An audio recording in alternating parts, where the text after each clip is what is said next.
वो सच को कैसे झूठ में परोसा जाए, झूठ को कैसे सत्य बना करके परोसा जाए, इसमें उनकी महारत हासिल है। तो अरविंद केजरीवाल जी का जहाँ तक ताल्लुक है, सब जानते हैं कि उन्हें लोगों की भलाई से कोई लेना देना नहीं है। तो अरविंद केजरीवाल को तोड़ मरोड़ करके चीजों को पेश करने में उनकी महारत हासिल है। पिछले 10 साल में दिल्ली में उन्होंने इसके सिवाय कोई दूसरा काम नहीं किया।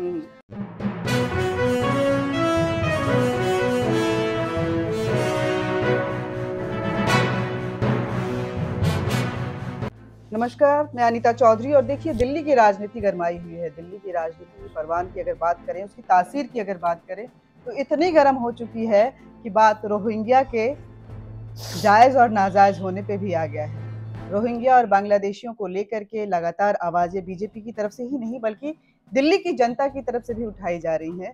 लेकिन आम आदमी पार्टी का कहना है कि रोहिंग्या को यहाँ पे बसाने का काम दरअसल बीजेपी के ही द्वारा किया गया, क्योंकि हरदीप पुरी साहब ने 2022 में एक ट्वीट किया था। उसका हवाला देते हुए आम आदमी पार्टी ने कहा है कि शरणार्थियों को हम बसाएंगे और फ्लैट में रखेंगे, और शरणार्थियों के बजाय आम आदमी पार्टी जो है रोहिंग्या और बांग्लादेशियों को फ्लैट देती है, उस टेंट के बजाय, उस रिहैब के बजाय। देखिए, जहाँ तक मुझे याद है, और हमसे बात करने के लिए प्रवीण खांडेलवाल जी। प्रवीण खांडेलवाल, जल्दीबाजी में इसलिए अपने इंट्रोडक्शन के बिना एकदम शुरू हो गए।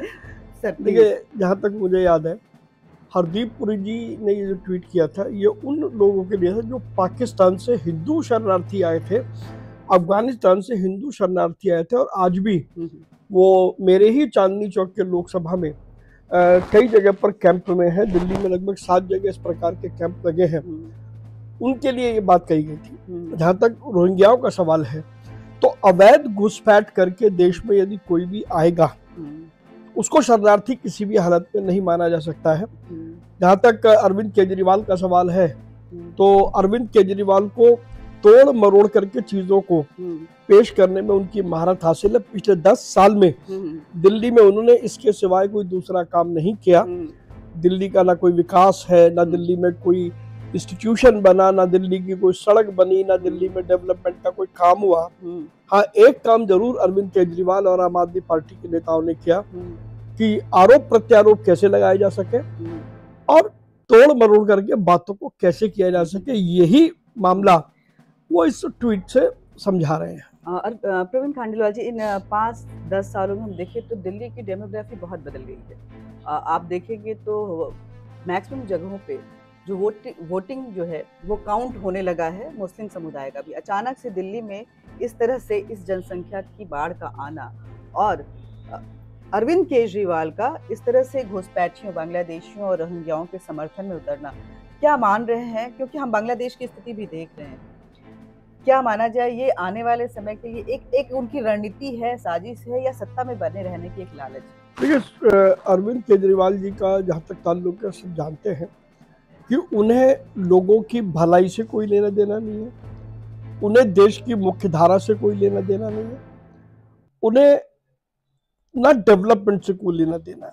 उनका एक ही काम है, येन केन प्रकारेण सत्ता में बने रहना। और उस काम के लिए वो सच को कैसे झूठ में परोसा जाए, झूठ को कैसे सत्य बना करके परोसा जाए, इसमें उनकी महारत हासिल है, क्योंकि 10 साल से वो यही काम कर रहे हैं। तो इसलिए, और जहाँ तक रोहिंग्याओं का सवाल है या अवैध घुसपैठियों का सवाल है, उस पर किसी भी प्रकार का कोई कंसिडरेशन होना ही नहीं चाहिए, ये स्पष्ट मत है। अरविंद केजरीवाल ने अपने सिंबल को, आम आदमी पार्टी ने अपने सिंबल, चुनाव से ठीक पहले सिंबल को चेंज कर दिया। पहले वो झाड़ू जो है सफ़ेद रंग की हुआ करती थी, अब काले रंग की हो गई है।